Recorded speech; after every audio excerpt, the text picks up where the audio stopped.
श्री ज्ञानदेव तुकाराम पंढरीनाथ भगवान की जय। मौली ज्ञानेश्वर महाराज की जय। जगद्गुरु तुकाराम महाराज की जय। हरे राम राम राम हरे हरे, हरे कृष्ण कृष्ण कृष्ण हरे हरे।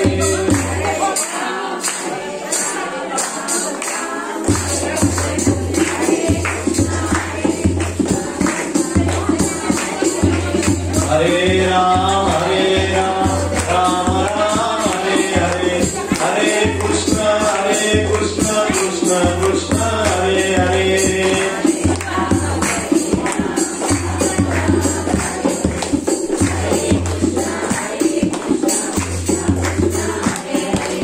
हरे राम राम राम हरे हरे, हरे कृष्ण कृष्ण कृष्ण हरे हरे।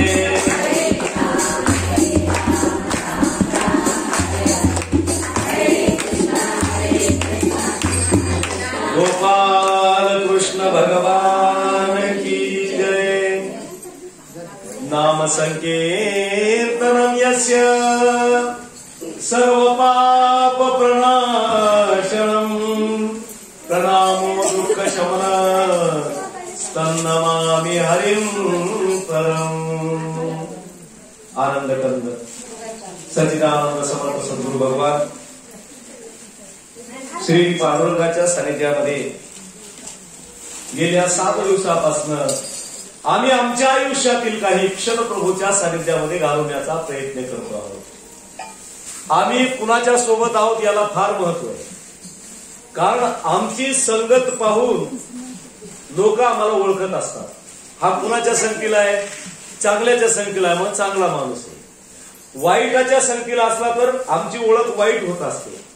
म्हणून संगत कुणाची याला फार महत्व आहे। 2 गोष्टी जीवनामध्ये लक्षातच ठेवा, माणसाच्या 2 गोष्टी कधीच चुकल्या नाही पाहिजेत, एक संगत आणि दुसरी पंगत।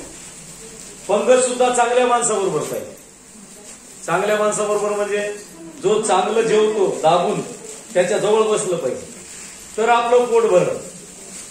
मी तर म्हणतो शुगरवाल्या जवळ बसूच नका। ही साडेसाती स्वतः खात नाही, दुसऱ्याला खाऊ देत नाही। शुगरच्या माणसाजवळ बसून आपलं पोट भरेल का? नाही भाऊ। लक्षात ठेवा, मी चिंतन काय सांगतो तुम्हाला, की जो आध्यात्मिक क्षेत्रामध्ये भरपूर जेवण करतो त्याच्या शेजारी बसा। या जेवणाचा विषय नाही। शुगरवाला म्हणजे विषयी माणूस, त्याच्यासोबत राहू नका। हे प्रतिकात्मक विचार नका करू, हे तर चालत असतं संसारातलं, याची शिकायची नाही गेलं नका। पण संगत आणि पंगत या 2 गोष्टी चुकल्या नाही पाहिजे। संगत चांगल्या बरोबर करा आणि पंगत चांगल्या बरोबर करा।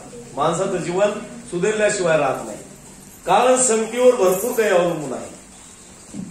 म्हणून राजा परीक्षितीच्या जीवनामध्ये शुकदेवांसारखी संगत मिळाली आणि राजा परीक्षितीचं भाग्य आहे की 7 दिवस पर्यंत भागवत कथा ऐकायला मिळाली। कारण जीवनाचे 7 दिवस शिल्लक आहेत। तुमच्या आमच्या आयुष्यात सुद्धा 7च दिवस शिल्लक आहेत। एक वार आपला ठरलेला आहे, रविवार, सोमवार, मंगळवार, बुधवार, गुरुवार, शुक्रवार, शनिवार, कोणत्या तरी एका वारी तुम्हाला आम्हाला सगळ्याला जायचंच आहे। याच्यापेक्षा बदलून वार येतो का? येत नाही। वार ठरलेचे 7 दिवस आहेत। 7 दिवसामध्येच प्रत्येकाला या ठिकाणी मुक्त व्हायचं आहे।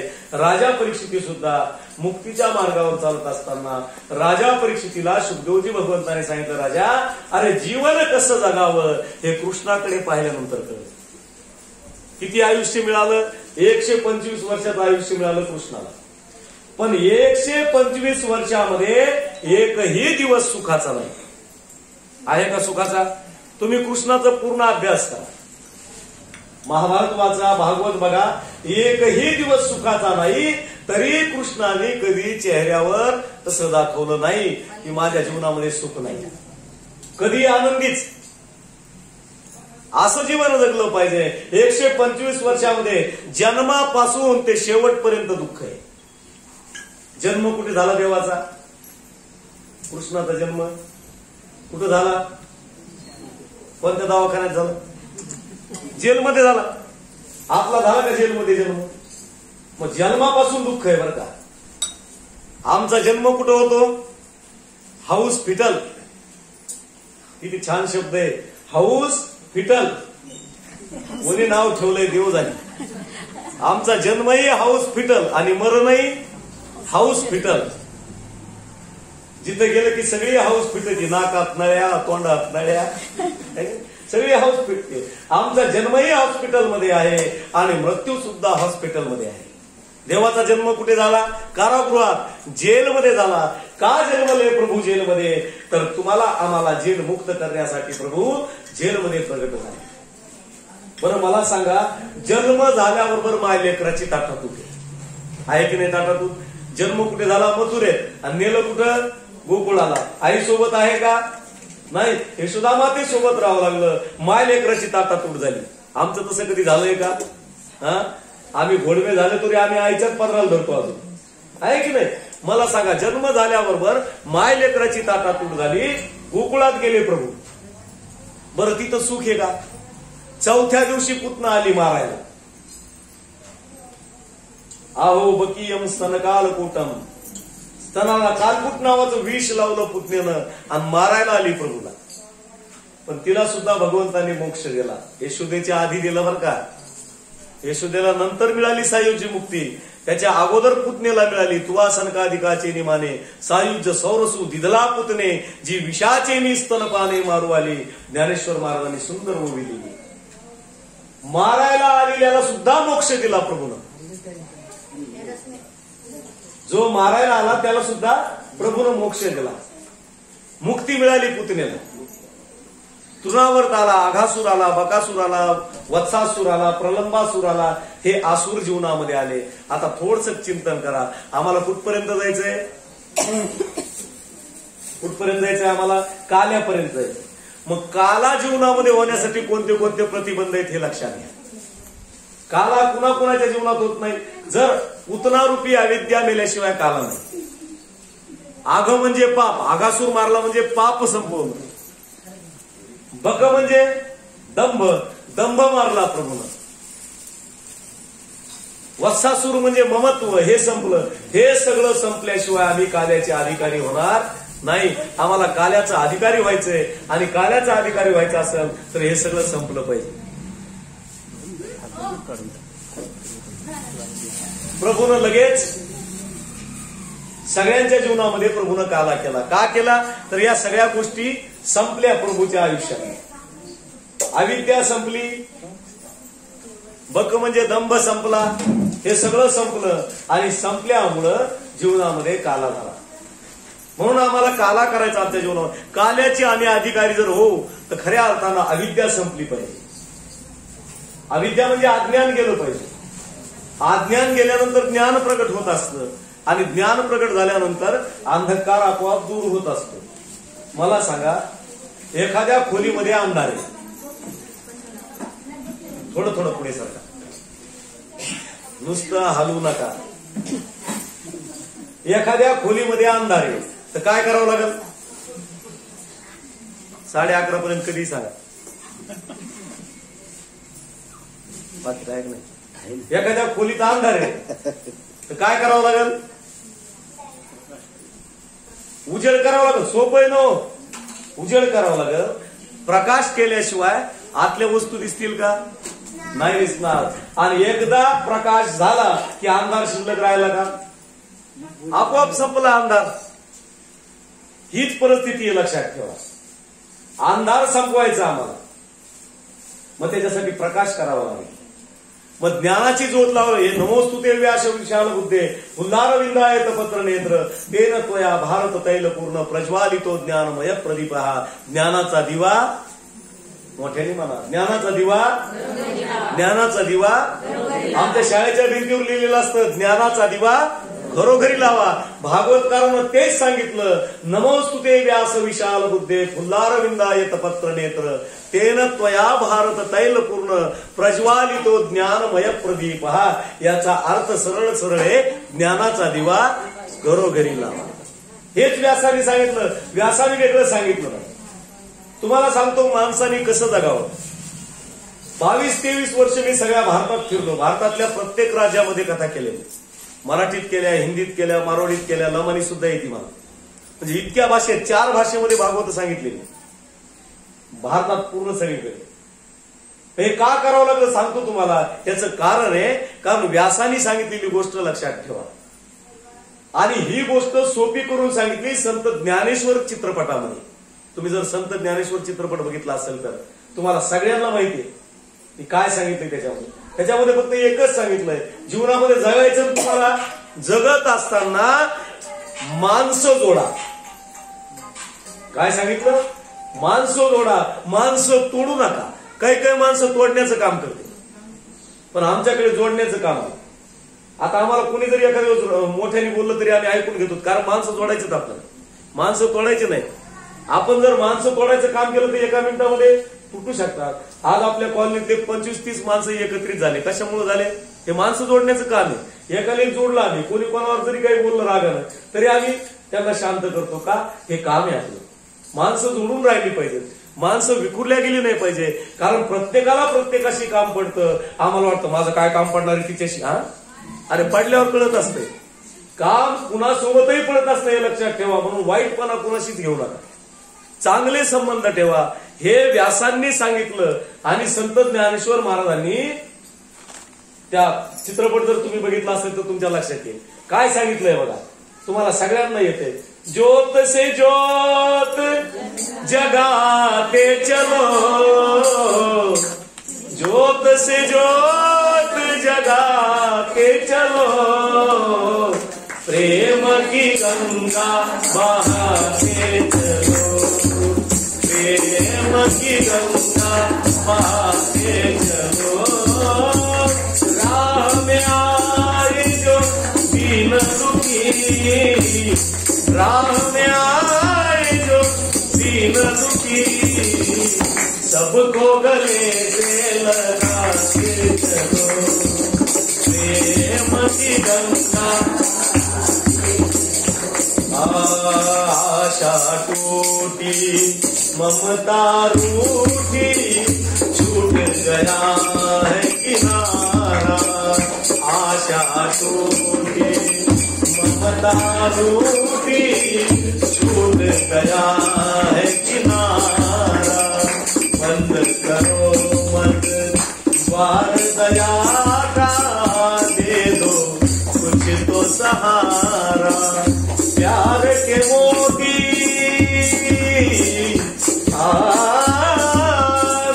प्यार के मोती लुटाते चलो, प्रेम की गंगा बहाते चलो, ज्योत से ज्योत,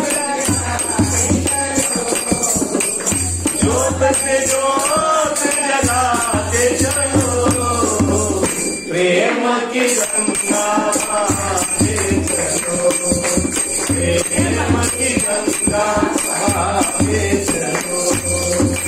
छाया है घोर अंधेरा, भटक गई है दिशाएं. हे कलियुगातलं दर्शन आहे. मानव बन बैठा है दानव, किसको व्यथा सुनाए. ही अवस्था कलियुगातली आहे. म्हणून काय करा तर प्यार के मोती लुटाते चलो. आता उद्या भागवत ऐकून तुम्ही गेल्यानंतर आज तुम्हाला कुणी विचारलं की आष्टीकर महाराजांनी भागवतात काय सांगितलं तर तुमच्या तोंडात एकच वाक्य यायला पाहिजे सगळ्यांच्या तोंडामध्ये की फक्त सगळ्यांशी प्रेमाने वागा. हाच भागवताचा संदेश आहे. सगळ्यांशी प्रेम. आमचा शत्रू कुणीच नाही. जरी तो आम्हाला बोलत असला तरी आम्ही हसून नेलं पाहिजे, हसून नेलं पाहिजे. मी तर त्या दिवशी सांगितलं तुम्हाला, माणसाने इतकं चांगलं वागावं की समोरच्याला लाज वाटली पाहिजे. इतकं चांगलं वागावं. आणि नेमका आम्हाला हे कमीपणा घेता येत नाही म्हणून आमची फजिती आहे, बाकी काहीच नाही. हा कमीपणा आम्हाला घेता आला की माणूस माणूस झाला. याच्यासाठी कृष्णाची कथा, याच्यासाठी भागवत आहे.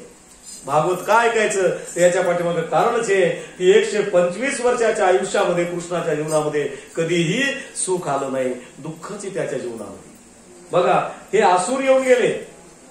बरं लहान लहान लेकरांमध्ये खेळू लागले प्रभू कृष्ण परमात्मा. बरं त्यांना कोणी चांगलं म्हणलं का? काल बघितलं ना आपण यशोदेचा खट्याळ कान्हाबाई ग, खोड्या करीतो कराग ताई. यशोदेचा खट्याळ कान्हाबाई ग, खोड्या करीतो कराग ताई. काय म्हणले कृष्णाला? पिंट्या म्हणले का खट्याळ? पिंट्या म्हणले का खट्याळ? पिंट्या म्हणलं कोण? त्याच्या आईशिवाय म्हणजे यशोदेशिवाय कोणी कृष्णाला चांगलं म्हणलं का? तरी कृष्ण कधी नाराज झाले का?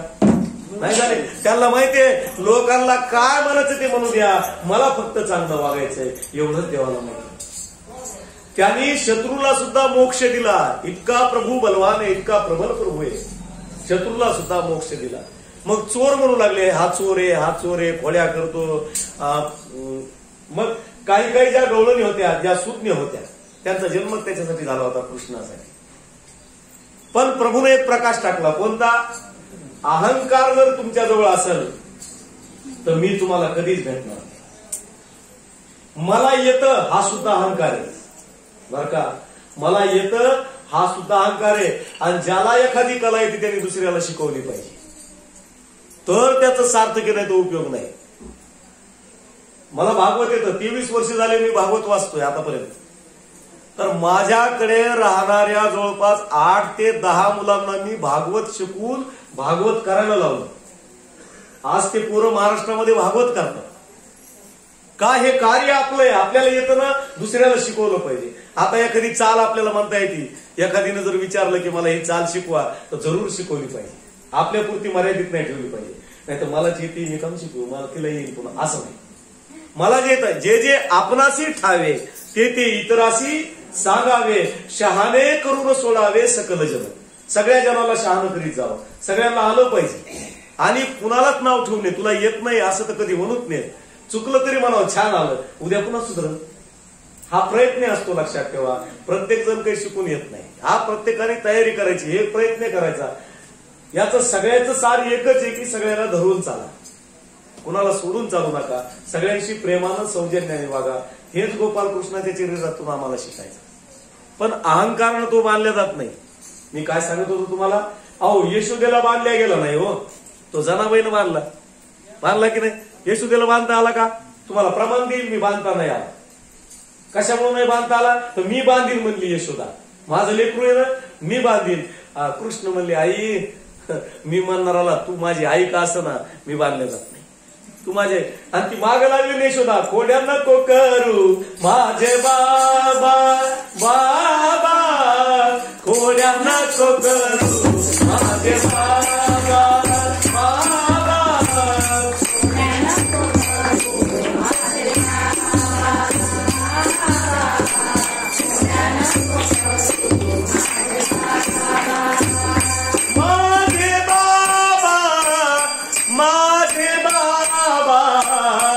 माझे बाबा माझे बाबा माझे बाबा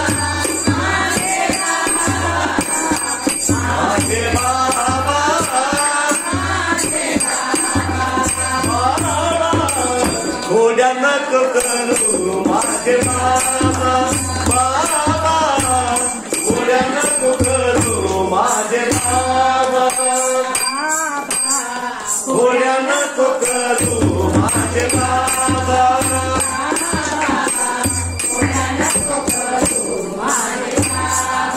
यशोदेने धरिला करी बैसविला मांडीवरी. किती प्रयत्न केले तिनं, दोरी आणली बांधायला, पण 2 बोट दोरी कमीच पडली. दुसरं चराट आणलं तरी 2 बोट दोरी कमीच पडली. तिसरं आणलं, 4-5 दोऱ्यांनी बांधण्याचा प्रयत्न केला तरी 2 बोट दोरी कमी पडू लागली. का? त्वयं द्वयं गुणम न्यूनम, भागवतातला श्लोक आहे, अवघड आहे. त्वयं द्वयं न्यूनम गुणम, किती अवघड श्लोक आहे. हे सगळं पाठ करावं लागतं. हो, तेव्हा जमते. हे सगळे पाठेतलं श्लोक आहे. म्हणजे 2 बोट दोरी कमी पडली. कोणती 2 बोट कमी पडली? अहम आणि मम. माणसाजवळ हे नसलं पाहिजे, माझं आणि अहंकार. या 2 गोष्टी ज्याच्या गेल्या, भगवंत त्याचा झाला. प्रभू स्वतः म्हणतात, मी आणि माझी आठवण विसरे जयाचे अंतःकरण, पार्था तोच संन्याशी जाण निरंतर. कुठल्याच गोष्टीचा अहंकार नसला पाहिजे. मी महाराज आहे याचा सुद्धा अहंकार नसला पाहिजे. आता बरेच महाराज लोक आहेत घराच्या बाहेर निघत नाहीत, मी महाराज, हा अहंकारच आहे. लक्षात ठेवा, तुमचा जन्म समाजासाठी झाला हे लक्षात ठेवा. आमचा जन्म कुणासाठी आहे? समाजासाठी आहे. जर वैयक्तिक स्वार्थासाठी जर आम्ही आमचा वापर करत असू तर आम्हाला काही किंमत नाही, झिरो किंमत आहे. कारण हा आमचा अहंकार आहे. आमचा म्हणजे तुमचा सुद्धा सगळ्याचा जन्म कुणासाठी आहे? समाजासाठीच आहे. मला सांगा, एखादी गृहिणी घरात काम करते, कोणासाठी करते? स्वतःसाठी करते का? मुलासाठी करते, नवऱ्यासाठी करते. ती कष्ट करते ना, काबाड कष्ट, सकाळी उठल्यापासून रात्री झोपेपर्यंत. कुणासाठी करते? कुटुंबासाठी. कुटुंबाचं झाल्यानंतर समाजाची सेवा आहे की नाही? समाजाची सेवा. अरे याच्यासाठीच आमचा जन्म आहे की सगळ्यांनी आम्हाला सांभाळून न्यावं, सगळ्याला आम्ही सांभाळून न्यावं, याच्यासाठीच आमचा जन्म असतो. मी नेहमी सांगतो, भागवत ऐकायचं नाही, भागवत ऐका, कीर्तन ऐका, प्रवचन ऐका, पण हे सगळं ऐकत असताना एक सूत्र आमच्या जीवनामध्ये लक्षात ठेवा, माझा कुणाला तरी फायदा झाला पाहिजे, माझ्यामुळं कुणाचं तरी नुकसान नाही झालं पाहिजे. एवढं कळालं तरी परमार्थ झाला. एवढं कळालं तरी परमार्थ झाला. नाही तर काय उपयोग मग आमच्या जीवनाचा? जर कुणाच्याच उपयोगाला जर आम्ही, अरे जनावर उपयोगाला येतील, मेल्यावर कातडीत त्यांचे उपयोग. हे कशाची कातडी येते? माणसाची आहेत काय? हे जनावरांचे कातडी आहेत. मेल्यावर उपयोगाला येतात आणि जिवंतपणे कुणाच्या उपयोगाला येत नाहीत. मग आमचा जगून काय उपयोग आहे मला सांगा? काहीच उपयोग नाही. म्हणून कृष्णाची कथा आम्हाला सांगितली की बाबा एवढं स्ट्रगल आहे त्याच्या जीवनामध्ये. येशुदेनं बांधण्याचा प्रयत्न केला तरी प्रभू बांधल्या गेले नाहीत. का? तर अहंकारामुळे. बघता बघता प्रभू पुन्हा मोठे झाले. ज्या गोपिकावर प्रेम केलं, ज्या गवळ्यावर प्रेम केलं, ज्या नंद यशोदावर प्रेम केलं, एक दिवस प्रभूच्या जीवनामध्ये असा आला की या सगळ्यांना सोडून मथुरेला जाऊ लागला. किती प्रेम केलं हो सगळ्यांनी.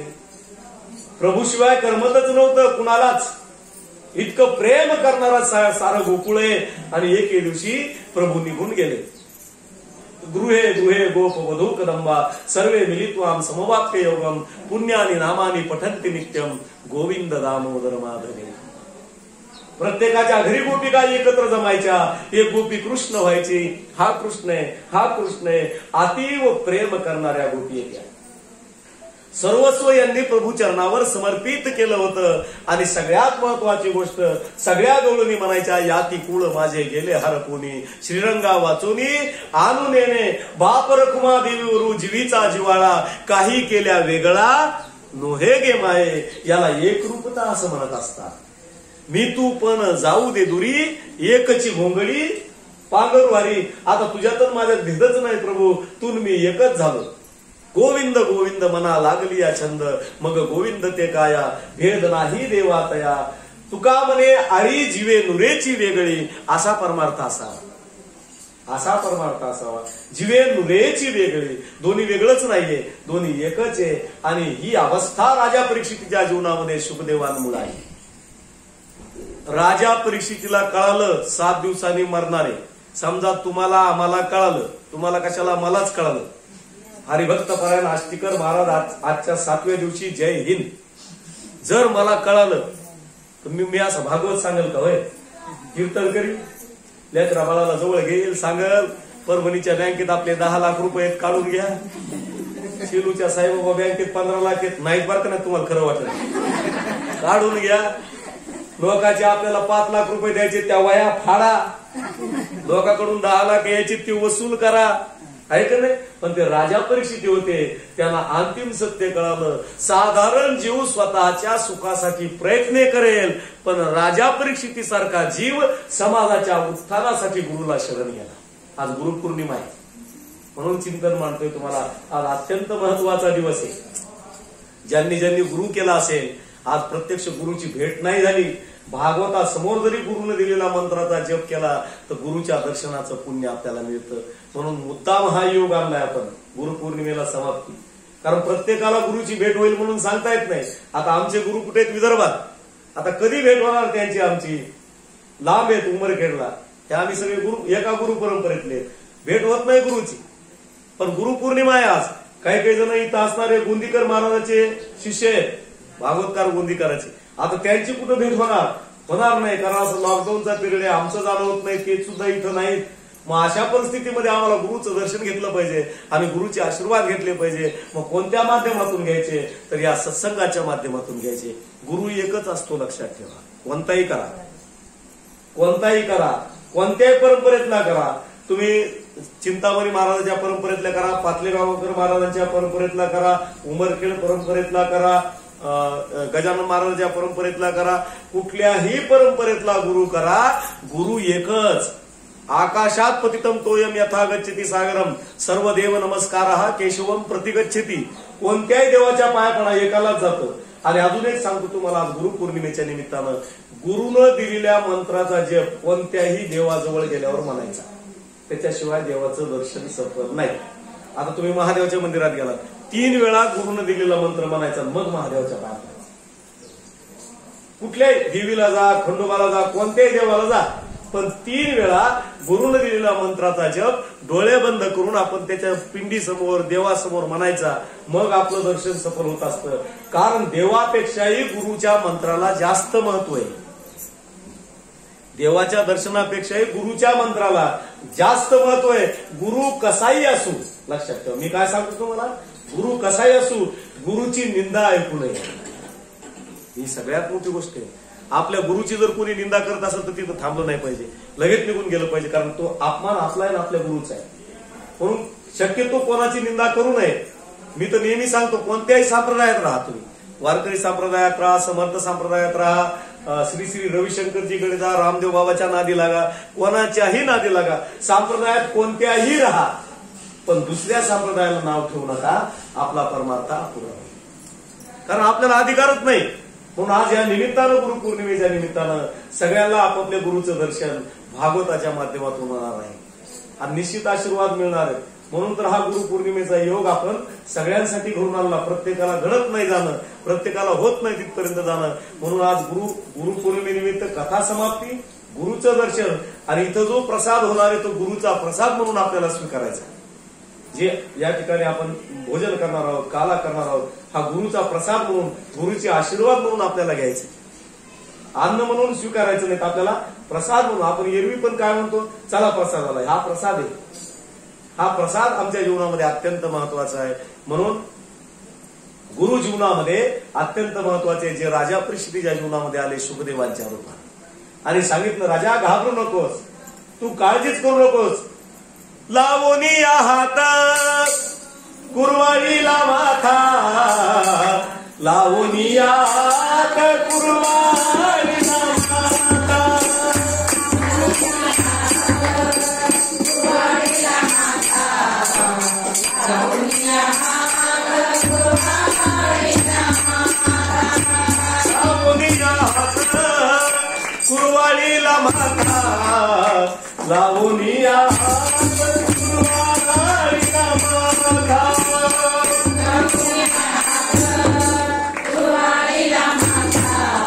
लावोनी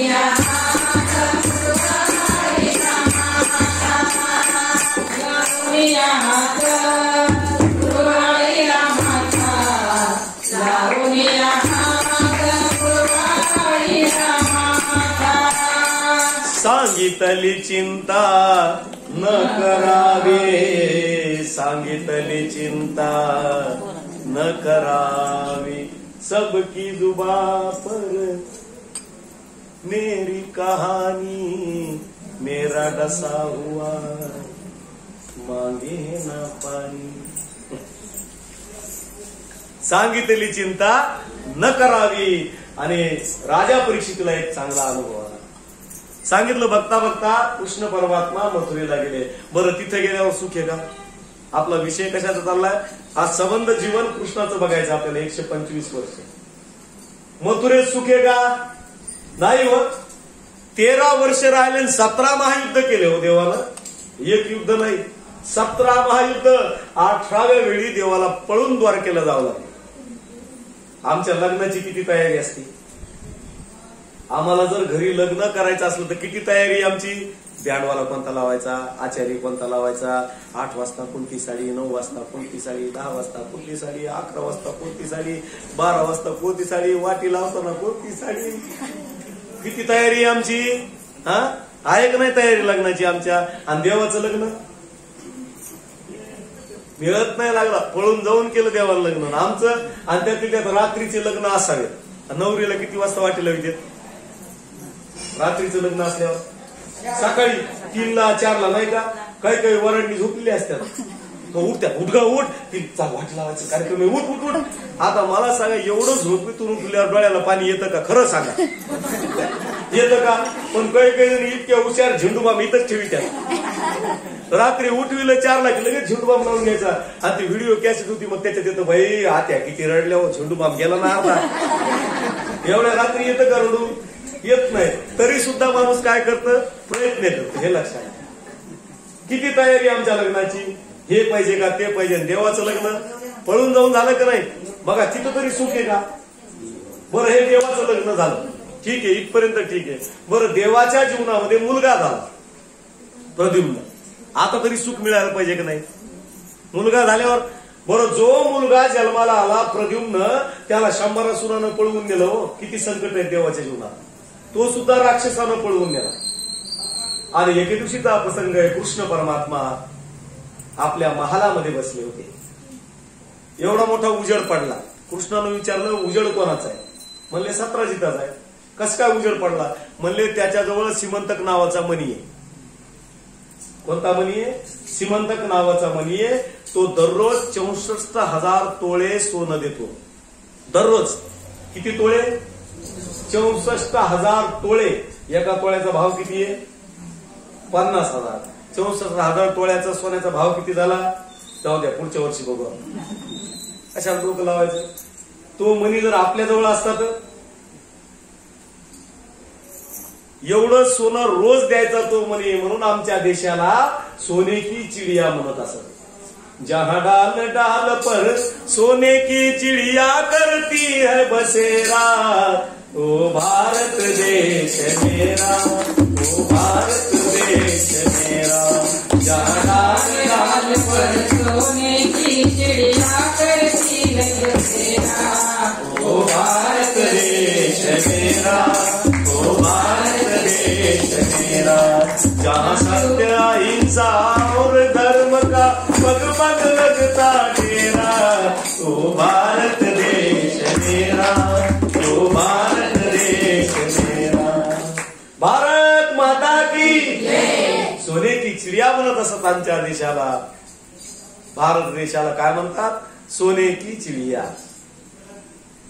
पण आता ते राहिलं नाही आमच्याकडे. परकीय आक्रमणानं सगळं सोनं लुटल्या गेलं आणि आमच्याकडे सोनं शिल्लक राहिलं नाही. मग सत्राजिताला कृष्ण परमात्मा म्हणले आहे तुझ्याजवळ मनी आहे ना, मग तो मनी मला देऊन टाक. बरं कृष्णानं स्वतःसाठी मागितला का मनी? स्वतःसाठी मागितला का? नाही म्हणले. लोकांच्या कल्याणासाठी मनी पाहिजे, द्या म्हणले मनी. तो म्हणला माझी वैयक्तिक प्रॉपर्टी मी देणार नाही. कोण म्हणला? सत्राजित. आणि कर्म धर्म संयोगानं मनी चोरीला गेला. आता आळपणावर येणार आहे. खरं सांगा, एकदा कलंक लागला, काम करीत नाही, काम करीत नाही, काम करीत नाही, काम करीत नाही. किती केलं तरी पुन्हा काम करीत नाही. ढबा लागलेला आहे एकदा, तो मोडणार आहे का? मग चोर हा ढब्बा कृष्णाला लागलेला आहे. सुख आहे का बघा देवाच्या जीवनात? ढब्बा लागला का नाही? मग आळपणावर आला, त्यांनी चोरला होता का? नव्हता चोरला. तो मनीला होता प्रसेन्न त्याच्या भावानं सत्राजिताच्या. आळ कृष्णावर आला. कृष्ण परमात्मा म्हणले जोपर्यंत मनी सापडणार नाही तोपर्यंत मी द्वारकेत येणार नाही. आणि कृष्ण परमात्मा गेले निघून. कशासाठी? मण्याच्या शोधात. तो मनी नेला होता प्रसेन्न, सत्राजिताचा भाऊ. त्याचं प्रेत पाहिलं कृष्णानं. त्या प्रेताजवळ वाघाची पावलं पाहिले आणि वाघाच्या पावलाच्या दिशेनं प्रभू गेले. तिथं पुन्हा वाघाचं प्रेत सापडलं आणि अस्वलाचे पावलं सापडले आणि अस्वलाच्या पावलाच्या दिशेनं प्रभू निघाले. एक मोठी गुहा होती, त्या गुहेमध्ये सगळे अस्वलच होते. आणि गंमत अशी, द्वापार युगामध्ये सगळे अस्वल रामाचं भजन करू लागले. गंमत आहे का नाही? श्रीराम राम जय जय राम, श्रीराम जय राम जय जय राम, राम राम जय जय राम, राम जय राम जय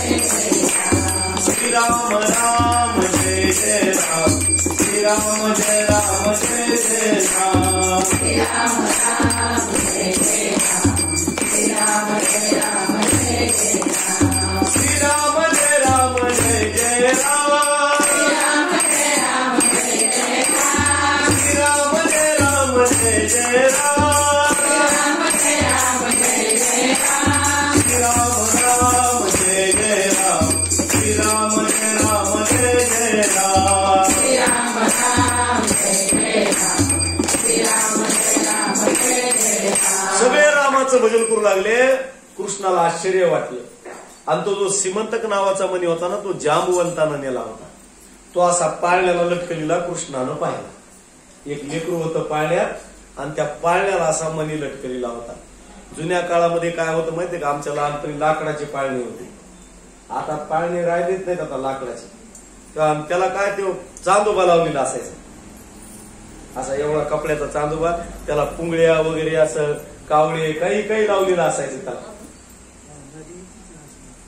कशाला? त्या चांदोबाला. कशामुळे माहितीये का, कारण लेकरू त्या पाळण्यात टाकलं आणि झोपीतून उठलं आणि त्याची लात पाळण्याला लागली रडताना की ते सगळं हलायचं वरचं चांदोबा. मग त्याच्याकडे पाहून पुन्हा घंटाभर लेकरू खेळायचं. आई सगळे कामं करायची, लेकराला घ्यायची गरजच पडत नव्हती. लेकरू 7-7, 8-8 घंटे पाळण्यात राहायचं. आता पाळणेच राहिले नाहीत.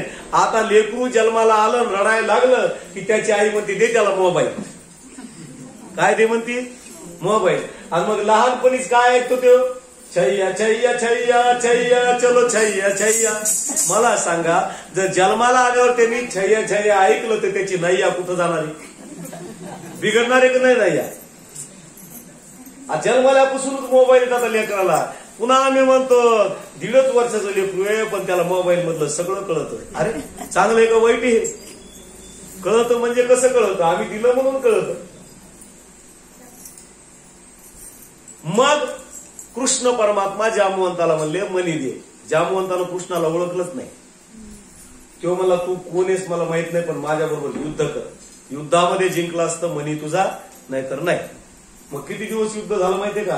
कृष्णाचं जांबवंताचं 28 दिवस युद्ध झालं. 28व्या दिवशी जेच बुक्का मारला कृष्णानं, जेच लागला त्याला जांबवंताला. जांबवंत म्हणला बापरे किती मोठ्याने मारतोस रे. म्हणला कोण आहेस तू? त्यावेळेस कृष्ण परमात्मा ओळखलं नाही का? नाही रे बाबा ओळखू नाही आला पण फारच मोठ्याने लागायला म्हणला. मग राम रूपामध्ये दर्शन दिलं. कोणी? कृष्णानं जांबवंताला राम रूपामध्ये दर्शन दिलं. कारण का? राम अवतारामध्ये बाहूची रग जिरली नव्हती. कुणाच्या?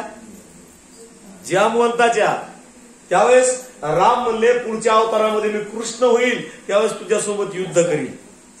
म्हणजे त्रेतायुगामध्ये दिलेला शब्द द्वापार युगात पूर्ण केला. आम्ही सकाळी कुणाला शब्द दिलो तर 4 वाजता पलटतो. मी कधी म्हणलो? हा अरे सकाळी पण लावणार पण 4 वाजता सबसेल पलटतो आम्ही. त्रेतायुगातला शब्द द्वापार युगात प्रभूनं पूर्ण केला. मग कृष्ण म्हणले मणी दे. आता मी जिंकलो ना, मणी दे. तेव्हा म्हणला देवा क्षमा करा. म्हणला मणी दिला असता तुम्हाला पण तो मणी माझ्या मुलीला दिला म्हणून तुम्हाला देता येत नाही. मला सांगा मुलीचं धन घ्यावं का मुलीला द्यावं? हा ज्याला मुली त्याला माहिती, आम्हाला मुलीच नाही तर काय नाही. पण तरी माहिती मुलीला द्यावं, देण्याने कमी होत नाही. मुलीला द्या. मुलीचं कसं घ्यावं? कृष्ण म्हणले ते खरं आहे. म्हणले आता तुम्ही मुलीला मनी दिलाय तो मुलीचा वापस कसा घ्यावा? मग कृष्ण म्हणले याला काही तोडगा असेल ना, पर्याय म्हणले आहे ना. जांबवंत हुशार होता. जांबवंत म्हणला याला एक पर्याय. म्हणले कोणता? माझ्या मुलीसोबत लग्न करा आणि तो मनी तुम्हाला घेऊन जा. कृष्ण म्हणले हे तर बोनस मिळालं. म्हणले आलो हेव मनी मागायला भेटला मान्या. म्हणले येऊ द्या. म्हणले शुभ लग्न सावधान गंगा सिंधू सरस्वती च यमुना गोदावरी नर्मदा कावेरी शरयू महेंद्र तनया चर्मनुवती वेदिका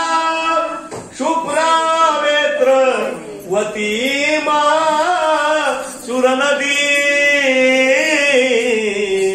ख्याता गया गंडकी पूर्णात पूर्ण जले समुद्र सरिता कुर्या सदा मंगलम शुभमंगल. इकडं रुक्मिणी बेजारे आत्ता येतो म्हणले ना अजून आले नाहीत, आत्ता येतो म्हणले ना अजून आले नाही. रुक्मिणी दारात उभी राहिली, कधी येतो देव, कधी येतो देव. आणि रुक्मिणीनं पाहिलं, बाई येत एकटं नाही आलं. रुक्मिणी म्हणली एकटं घराच्या बाहेर जात नाही, आणि गेलं तर घोटाळा केल्याशिवाय. दोघं आले जवळ. रुक्मिणी म्हणली व्हॉट इज दिस भानगड. कृष्ण म्हणले मी लग्न केलं रोज करणारे 17दा विचारायचं नाही, एकदाच खटका बसू.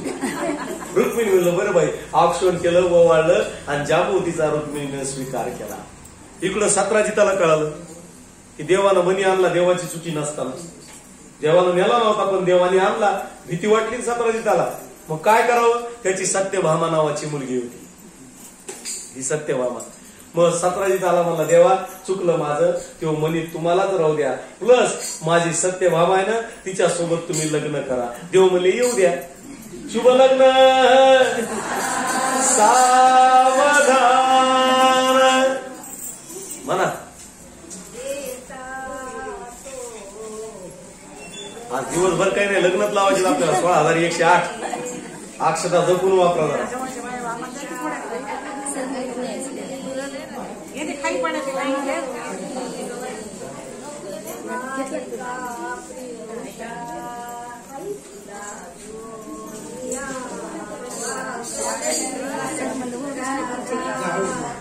इथं बसा आता.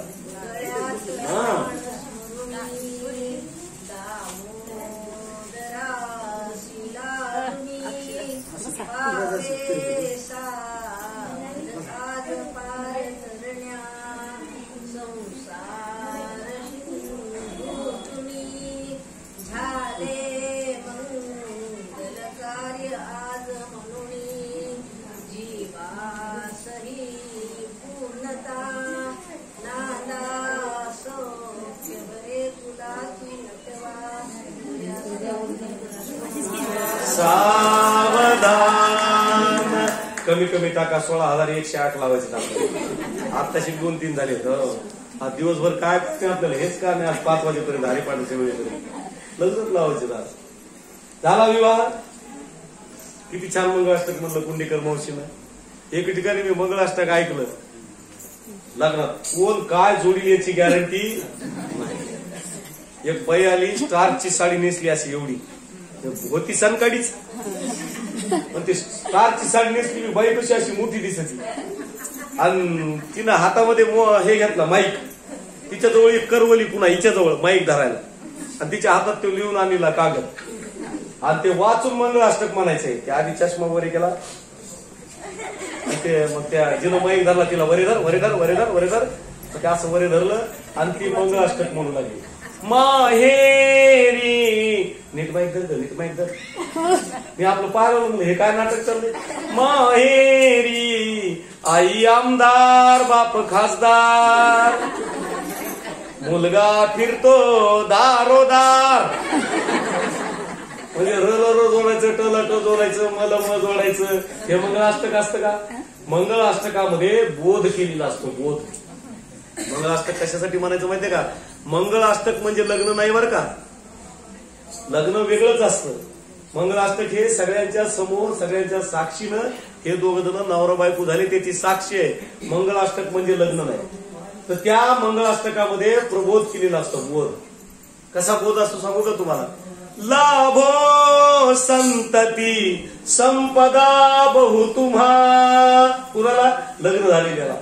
लाभोतही सद्गुण हे सांगितलेलं असतं त्याच्यावर. साधोनी स्थिर कर्मयोग आपुल्या, वा बांधवा भूषण. म्हणजे कुळाचं नाव मोठं करण्यासाठी तुमचं लग्न झालेलं आहे, चांगलं वागा असा बोध केलेला असतो त्याच्यातून. हे काय माहेरी आमदार, बाप खासदार, काय मुलगा फिरतो दारोदार, काय जोडते मंगळाष्टक काही गॅरंटी नाही. झाला. सत्यभामेसोबत प्रभूचा विवाह झाला, त्यानंतर कालिंदी सोबत झाला, नग्नजिता सोबत झाला, त्यानंतर लक्ष्मणासोबत प्रभूचा अष्टदा प्रकृती येत्या 8 पट्ट राण्यासोबत प्रभूचा विवाह झाला आणि भौमासुराच्या कारागृहातून 16,100 मुलींना प्रभूनं सोडलं. त्या मुली म्हणल्या, देवा आम्ही कुठं जावं? देव म्हणजे कुठं जाऊ नका, लयनीत उभं राहा. 16,100 मुली अशा लयनीत, देव अलीकडे. केवढा पडदा लागला असं मध्ये धरायला, फॅक्टरीच असा अंतरपाठ धरला. तदैव लग्नम सुदिनं तदेव ताराबलं चंद्र बलं तदेव विद्याबलं दैव बलं तदेव लक्ष्मीपते ते मनसात्मनानि भाजंत्री. किती वेळ लागला? 16,108 लग्न 10 मिनिटात झाले का नाही? असे प्रभूचा विवाह सोहळा त्या ठिकाणी पार पडला. राजा परीक्षितीला शुक्रदेव भगवान सांगतात, राजा एके दिवशीचा प्रसंग आहे, राजसूय यज्ञ करायचा आहे. कृष्णाजवळ प्रस्ताव आला. कृष्ण परमात्मा म्हणले, जोपर्यंत जरासंध मरत नाही तोपर्यंत यज्ञ होत नाही. म्हणले, मग आता जरासंधाला मारायचंय, कसं मारावं?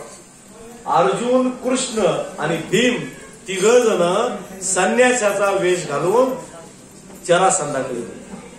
दुपारची वेळे ओम भवती भिक्षा अंदेही.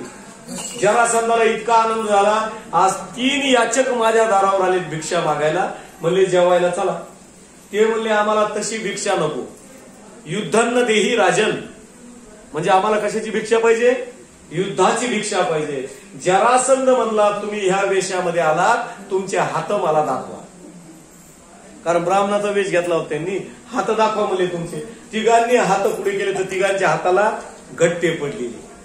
मग जरासंध म्हणला, तुम्ही ब्राह्मण नक्कीच नाहीत, कारण ब्राह्मणाच्या हाताला घट्टा कधी पडत?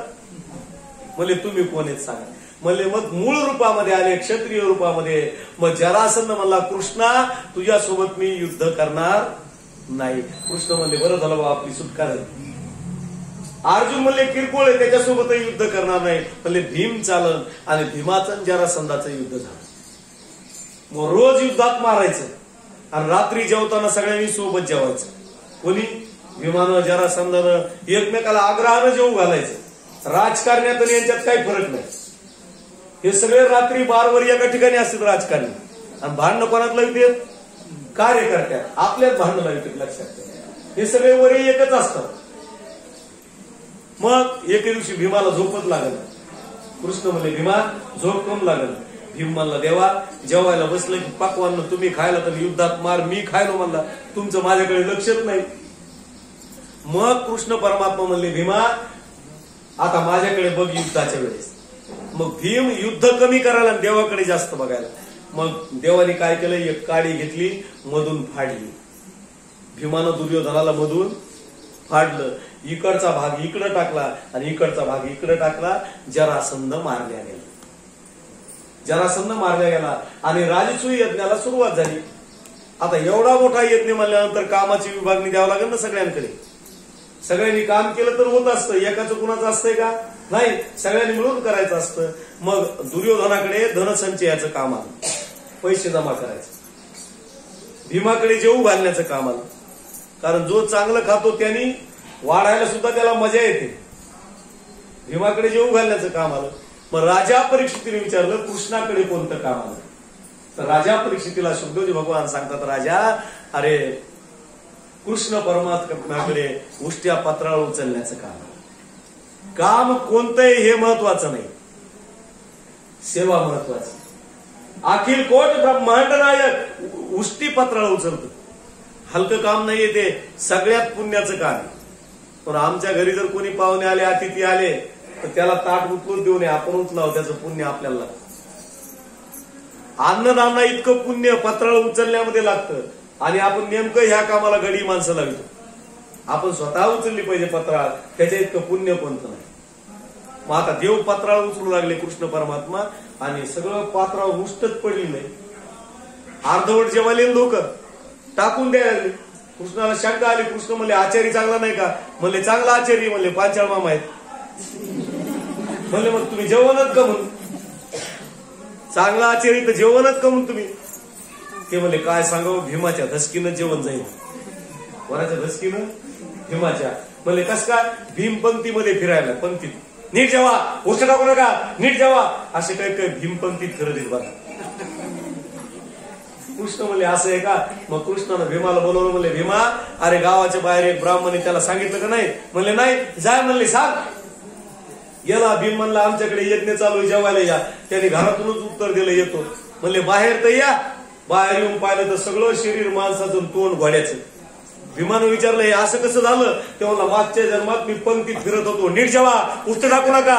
देवानं मला सगळं चांगलं बोलवलं, तोंड घोड्याचं दिलं. भीम म्हणला देवानं आपल्याला ठिकाण्यावर पाठवलं. मला आता गेला, म्हणला सावकाश जेव्हा, निवांत जेव्हा, लागेल तेवढं जेव्हा, पोटभर जेव्हा, असं सांगितलं. आणि मग सगळ्यांचे जेवणे झाले. मग अग्रपूजेचा मान मिळाला प्रभूला. शिशुपालानं विरोध केला, 100 गुन्हे झाले शिशुपालाचे. प्रभूनं त्याला समाप्त केलं. आणि एके दिवशी कृष्ण परमात्मा आपल्या महालात बसलेले आहेत. राजा परीक्षितीला शुकदेवजी भगवान सांगतात 11:15 वाजले. राजा परीक्षितीला शुकदेवजी भगवान सांगतात राजा एके दिवशी कृष्ण परमात्मा आपल्या महालात बसले आणि खरंच घड्याळीची काठी इतकी फिरायली. तुम्हाला सांगतो भागवतावरून उठलं की हरिपाठाची वेळ व्हायची. हरिपाठावरून घरात नाही जाऊन इतकी प्रवचनाची वेळ व्हायची. कसे फिरायलेत काठी कसे नाही का जादू का जीव झाली. राजा परिस्थितीला शुकदेवजी भगवान सांगतात राजा कृष्ण परमात्मा महालात बसले आणि एके दिवशी कृष्णाला भेटायला बालपणीचा मित्र सुदामा येतो आणि राजा परीक्षितीला सुदाम चरित्र सांगितलं.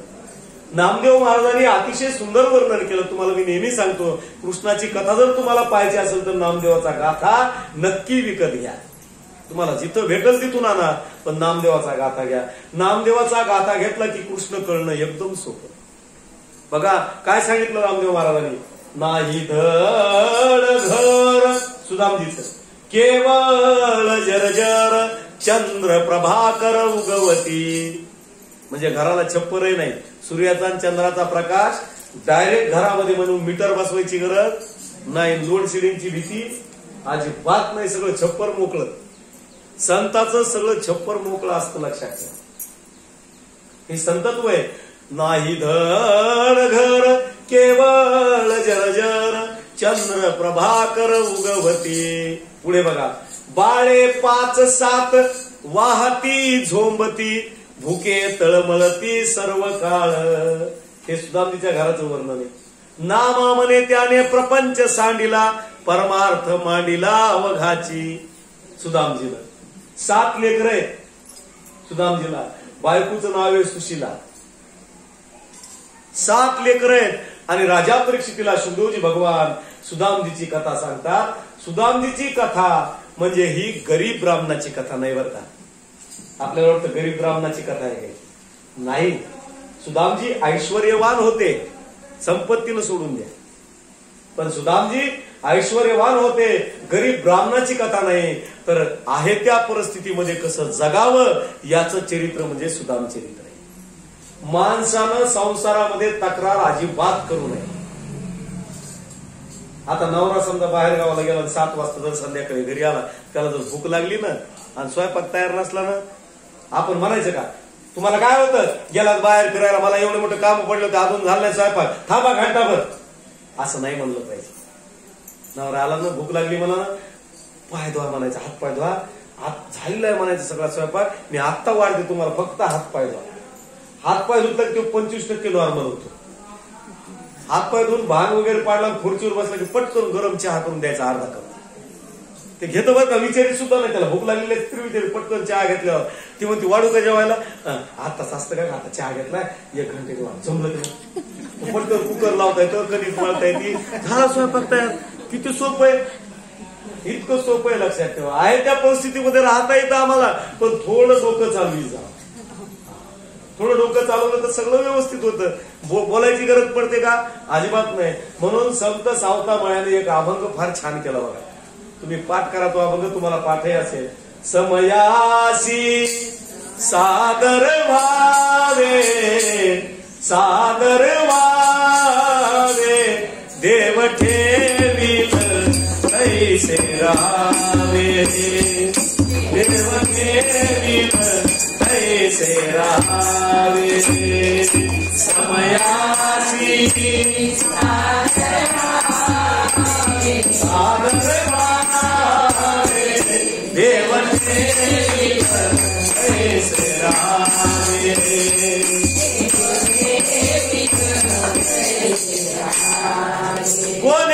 दिवशी बैसोनी हत्तीवर,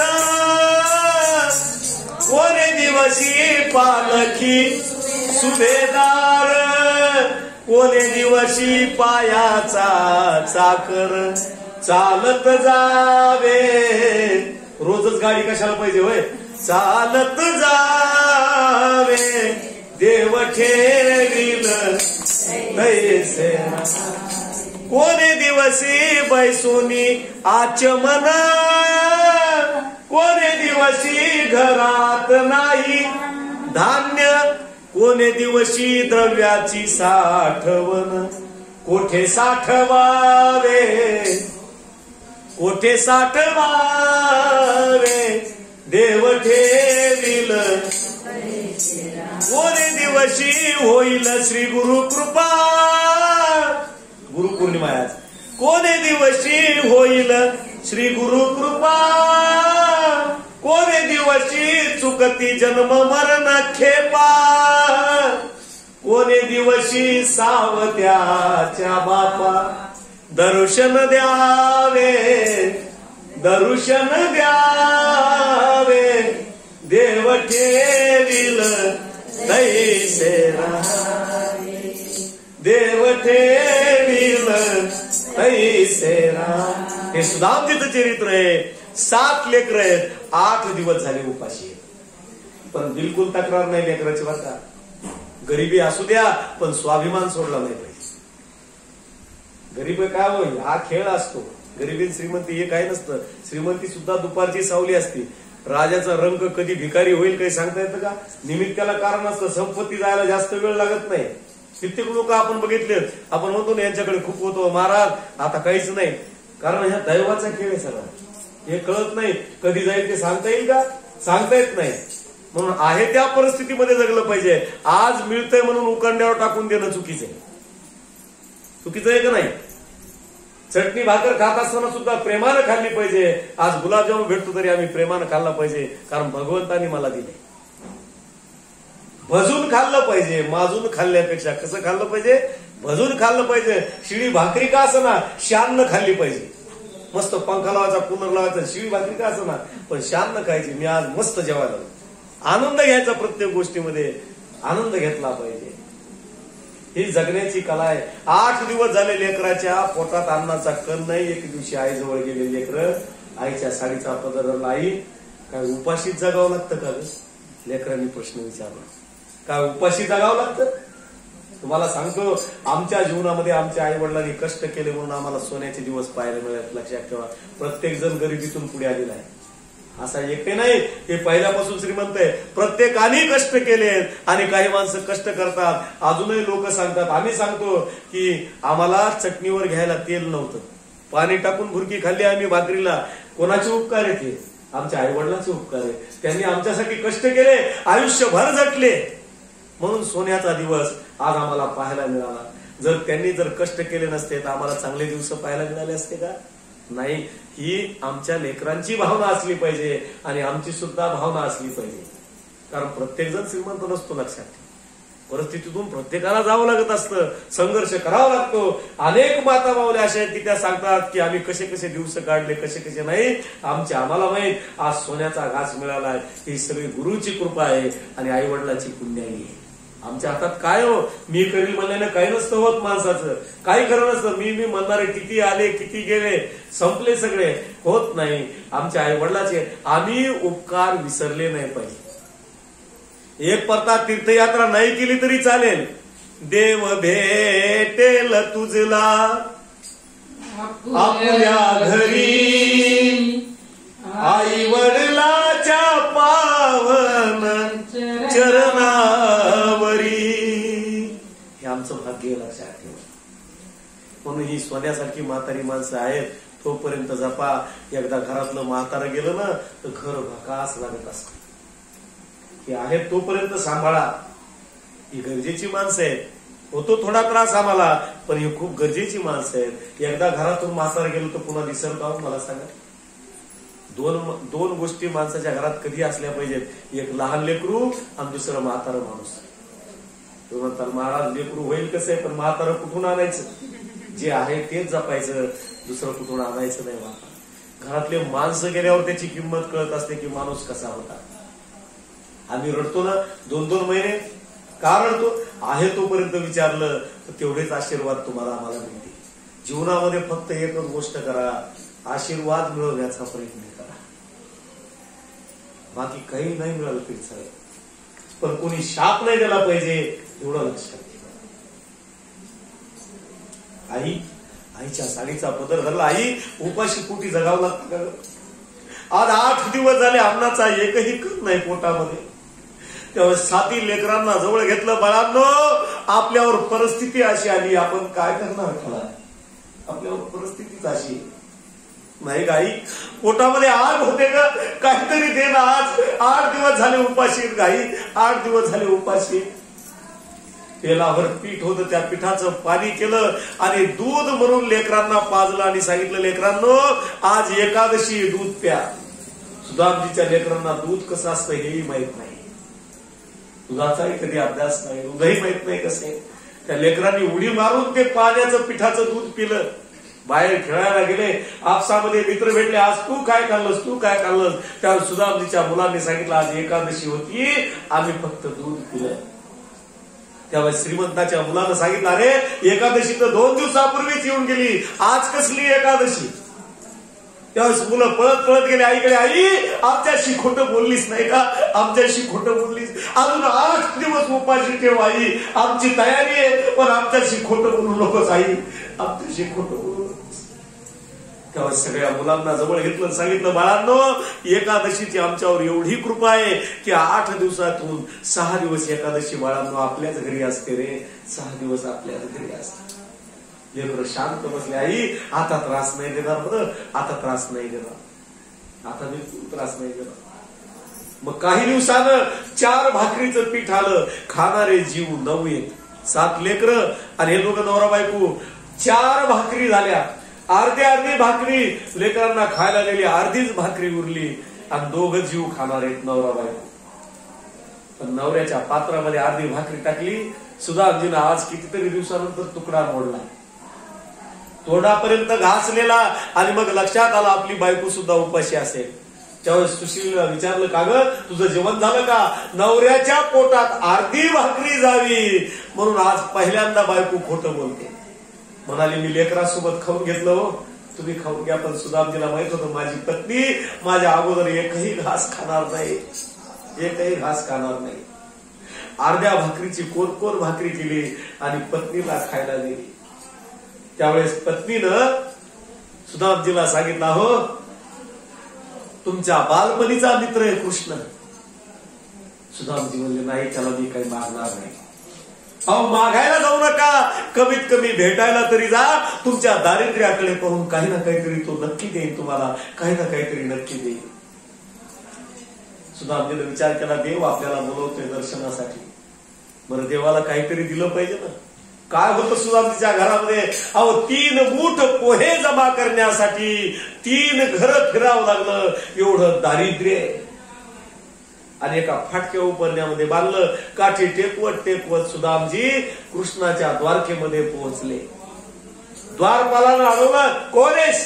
त्यावेळेस सांगितलं, मी कृष्णाचा बालपणीचा मित्र आहे सुदामा. एक द्वारपाल म्हणला, आपल्याला काय करायचंय आपण जाऊन देवाला सांगू. पाठवा म्हणले तर पाठवू, नाही तर देव हाकलो. एक द्वारपाल देवाकडे गेला, क्षमा करा प्रभू, तुमचा बालपणीचा मित्र कोणीतरी सुदामा आलाय. सुदामा शब्द ऐकल्याबरोबर कृष्ण परमात्मा सुदामा सुदामा सुदामा सुदामा करत पळत पळत गेले आणि सुदामजीला हृदयाशी लावलं. शौनकांनी सुदांना प्रश्न विचारला होता. पहिल्या दिवशी आपण पाहिलं की देव अवतार घेऊन काय करतो, तर देव अवतार घेऊन हेच करतो, स्वतःच्या आसनावर भक्ताला बसवतो. स्वतःच्या आसनावर सुदामजीला बसवलं. 16,108 बायका आहेत. सुदामजी नुसतं बघतच राहिले. कृष्ण परमात्मा म्हणले, सुदामा दाखव तुझे पाय. पायामध्ये काटे होते एवढाले घुसलेले. काय केलं असं कृष्णानं? नौकराच्या हातानं काटे काढले. सुदामजीचा पाय तळपाय आपल्या हातावर घेतला आणि स्वतःच्या दातानं सुदामजीच्या पायातले काटे काढले. किती प्रेम ठेवतो भगवंत बघा. निस्सीम भावनेनं जर जीव त्याच्यापर्यंत गेला तर प्रभू त्याच्यावर निश्चित कृपा करणार. स्वतःच्या दातानं सुदामजीच्या पायातले काटे काढले आणि कृष्ण परमात्मा म्हणतात, सुदामा अरे तुझं लग्न झालं का? म्हणले हो. मग वहिनीनं काहीतरी दिलं असं म्हणले खायला, तो असा रिकामा येणार नाही. त्यावेळेस एवढी मोठी सोन्याची द्वारका आणि पोह्याचं गाठोडं सुदामजीनं पाठीमागे लपविलं. नाही रे, काहीच नाही दिलं खायला. आता एवढं दारिद्र्य कसं दाखवायचं देवाला? काहीच केलं नाही. आणि कृष्णाने ओढलं आणि ओढल्याबरोबर गाठी सोडल्या. देव काय करतो तर आमच्या गाठी सोडतो, लक्षात ठेवा. गाठी सोडल्या, पोहे होते त्याच्यामध्ये, एक मूठ पोहे उचलले, खाल्ले, वा काय छान झाले. दुसरे मूठ पोहे घेतले, वा काय छान झाले. तिसरी मूठ खाणार, रुक्मिणीनं हात धरला, म्हणले देवा आम्हाला द्या ना थोडी. का तर 2 मूठ पोहे खाल्ले, 2 लोकीचं राज्य सुदामजीला देऊन टाकलं. तिसरी मूठ जर देवानं खाल्ली असती तर देवाला काहीच शिल्लक राहिलं नसतं. हे रुक्मिणीला माहित होतं. रुक्मिणी म्हणली वा वा म्हणतात कच्च्या पोह्याला, इतक्या चांगल्या भाज्या करून द्यायला तरी कधी नाव नाही घेतलं आमचं. म्हणून मी नेहमी सांगत असतो, बाहेरून कुठूनही या तुम्ही खाऊन, पण घरी आलं की बायकोला म्हणलं पाहिजे तुझी हातची अर्धी भाकरी खाल्ल्याशिवाय पोटच भरत नाही. खोटं का असं पण म्हणलं पाहिजे. आपण म्हणलं ना तुला भाजी नीट करता येत नाही, तिथं गेलो होतो मी, किती चांगली भाजी केली, ती म्हणते ती इथून उठा, तिकडच जा, तिकडच खापा.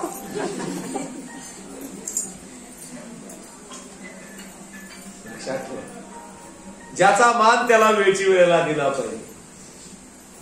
मग 16,108 बायका आहे. कृष्ण परमात्मा म्हणले या सगळ्यांना दर्शन द्या. आता सुदामजीला म्हणले, सुदामजी म्हणले बरं बसले सिंहासनावर, सौभाग्यवती भव सौभाग्यवती भव. आता का 16,108 आहेत ना, पुढे पुढे सौभाग्यवती सौभाग्यवती सौभाग्यवती, पुन्हा भव भव भव. दम लागला ना. इतक्या जणांना आशीर्वाद द्यायचे का सोपी गोष्ट आहे का? दिले आशीर्वाद. 8 दिवस राहिले सुदामजी. नवे कपडे दिले बरं का घालायला. कुणाला? सुदामजीला. आणि सुदामजी म्हणले आता मला जायचंय म्हणले लेकरा बाळात. मग ते कपडे काढून घेतले देवानं अंगावरचे, आणि ज्या दिवशी घालून आलते का फाटके कपडे ते दिले पुन्हा घालाय. सुदामजी म्हणले काय ना बडे देव, त्याला माझ्या अंगावर थोडे कपडे ठेवा वाटणं, आणि याला काय मागायचं म्हणले, याला भीक पडली म्हणले. माझ्या अंगावर वस्त्र काढून घेतले. खरंच सांगा प्रभूनं बरोबर केलं का नाही?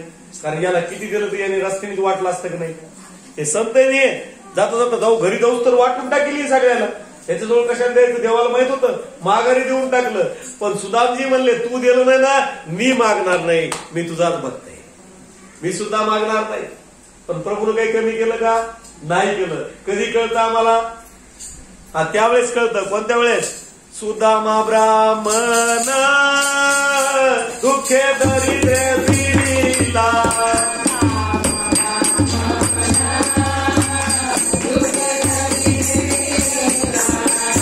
पोहे घेऊन या त्याच्या भेटीला गेला गा. पोहे घेऊन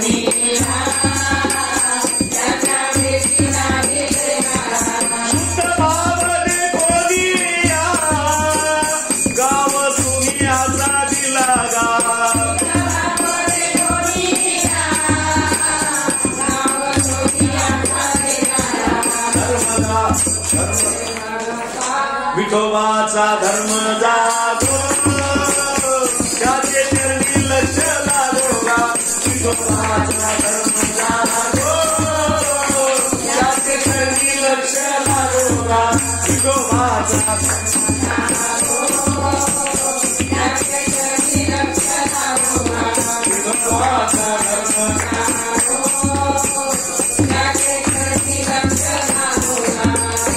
याच्यासाठी किती वाजता उठावं लागत? काकडा किती वाजता असतो? काकडा जर पाठ करायचा तर 3 वाजता उठून 4 वाजता बसावं लागतं येऊन, तर काकडा पाठ होतो, नाही तर काकडा पाठ होत नाही. काही काही जण नुसतं विचार करतात यावर्षी काकड्याला जायचं बरं का, 7 वाजता उठतच नाही. मग दुसऱ्या दिवशी घरच्याला म्हणजे मला काम नाही उठलं, मला जायचं होतं, पुन्हा दुसऱ्या दिवशी उठेल, मला आजच्या दिवस झोपू द्या, उद्यापासून जाऊ, समाप्तीपर्यंत जात नाही. नुसता भूक येतं काकड्याला जायचं, काकड्याला जायचं. काकड्याला सकाळी उठावं लागतं. तुम्हाला सांगतो जीवनामध्ये येऊन 2च गोष्टी करा, जास्त करायची गरज नाही, तुमचा परमार्थ पूर्ण होतो. 2च गोष्टी करायच्या. कोणत्या 2 गोष्टी? हरिपाठ पाठ करायचा आणि काकडा पाठ करायचा. तुम्हाला कोणताही ग्रंथ सोपा जाईल आहे का? 2च गोष्टी. याच्यात सगळे प्रमाण आहेत तुम्हाला सांगतो. मी कोण आहे हे सुद्धा सांगितलंय काकड्यामध्ये. मी वासुदेव तत्वता कळो येईल विचारिता. अजून किती प्रबोध आहे. गुळगुळा वाजती टाळ, गुळगुळा वाजती टाळ, झन झना नागर साळ, उद बोला पाली वेळ. किती मार्गदर्शन आहे. पुन्हा पुढे सांगितलंय बाबा अहंकार निशी घनदाट, गुरुवचने कुठली माता भक्ती भेटली, तिने मार्ग दाविला चोखला. अजून पुढे जा. पूर्वजन्मी पाप केले तेही बहु विस्तारिले, विषय सुख नाशिवंत तिमिर कोण आहे का नाही. ज्ञानदृष्टी हरपली दोन्ही नेत्र आंधळे, धर्म जागो सदैवाचा जो परोपकारी, आंधळ्या दृष्टी देतो त्याचे. थोडं पुढे गेले की जगजोगी जगजोगी जाग जाग बोलती. किती प्रबोध आहे मला सांगा. किती सुंदर तत्वज्ञान मांडलेलं. मग किती वाजता उठायचं. आता संपला. आता कार्तिक महिना येणार आहे 2-4 महिन्यानं. आपल्या हे चातुर्मास सुरू झालाय. अजून 4 महिन्यांनी काकडा येणारच आहे आपला. बघू कोण कोण किती वाजता उठत आहे काकडा पाठ करण्यासाठी. ज्या 2-3 वर्षापासून येते त्यांचा तर सगळा काकडा पाठच झालाय. 10-15 जणी आहेत त्यांचं काकडा. मी तर रात्रीच सांगितलं त्या प्रवचनात. महाराजाला थोडं झालं ना भोकन महाराजाला. त्यांना म्हणलं यांना सगळं पाठ आहे. तुम्ही म्हणजे सगळे प्रमाण म्हणले. प्रवचन झाल्यावर म्हणजे महाराज एवढे मोठे अभ्यास लोक होते समोर मला धडधड होऊ लागलं. त्याला मग आपलं कमीपणा सांगत जाऊ. मी येतं म्हणे जाऊ. नाही आलं तरी म्हणायचं मला येतं. म्हणजे नंतर येत असतं ते. नंतर काय होतं येत असतं. आपण म्हणलं मला नाही येत मग येतच नाही. कोणी म्हणलं गळवलं मला नाही येत असं नाही करायचं. मला येते म्हणायचं. जितकी येत तितकी म्हणायचं. बाकीच्या म्हणायचं तू म्हणणं पुढचं मला येत. सुरुवात करून घ्यायची. शेजारीला म्हणायचं पण मला आवडत लिंबू खाल्ले मला आवडतं असं करायचं. नाही म्हणायचंच नाही. काही म्हणलं ना पुढे होऊन मारायचं टाळ घेऊन. खरंच येत असतं नाही येत नाही. लाजून परमार्थ होतच नाही. कोणी ओढून घेतला पाहिजे माहीत त्रिवेणी संघाने नाना तेवढा आवाज घेतला तेवढाच म्हणायचं. बाकीचं तिला म्हणायचं आता म्हणतो. अशी डेअरिंग केल्याशिवाय परमार्थ होत नाही. परमार्थ करायचं तर डेअरिंग करावं तर परमार्थ होतो. नाही तर परमार्थ होत नाही. इथं लाज नाहीचे. आज त्याच्याशिवाय पुढे जात नसतं माणूस. तुम्हाला सांगतो त्याच्यासाठी कष्ट करावे लागतात पुढे जायचं असेल तर. नाही तर उगं कधीतरी यायचं मग मला म्हणून दे. कधीतरी येऊन तुला म्हणता येत नाही आणि जमतही नाही. कारण रोज यायचं हिमतीनं म्हणायचं. पाठांतर आपोआप होतो अभंग. तुम्हाला अभंगन चालीन गवळणीन टाळ तुम्हाला शिकवायची गरजच नाही. तुम्हाला सांगतो तुमचा जर नित्य नियम असला तर तुम्हाला आपोआप येईल. उगं मी आज सांगावं तुम्हाला 1, 2, 3 तुम्ही घरी जाऊन तिसरंच 1, 2, 3 वाजवीत बसा. काही मजा नाही याच्यात. तुम्ही जर सातत्यानं आलात आणि दुसऱ्याचं जास्तीत जास्त ऐकलं तर तुमचा फायदा होईल. तुम्हाला आलं का. ज्याला येतं का त्याचं ऐका. ज्याला वाजवता येतं का त्याचा टाळा मुद्दाम पहा. ज्याला पकवाद वाजवता येतो का त्याचा ऐका मुद्दाम. जास्तीत जास्त श्रवण भक्ती केल्यानं तितका फायदा तुमचा जास्त होणार. एकदम नाही येणार. आज माहिती आपल्या हरिपाठात टाळ कुणीकडे चालतात कशी चालतात तरी सुद्धा आता बराच फरक पडला नाही. तर पोळा सुटल्यावरच होतं सुरुवातीला. सुरुवातीला जे होते टाळा आपले ते पोळा सुटल्यावरच होतं सगळं. आता तरी बरं चाललंय जरा व्यवस्थित टाळ पाहून हळूहळू यायला. हे एकदम येत नसतं हळूहळूच येईल ना.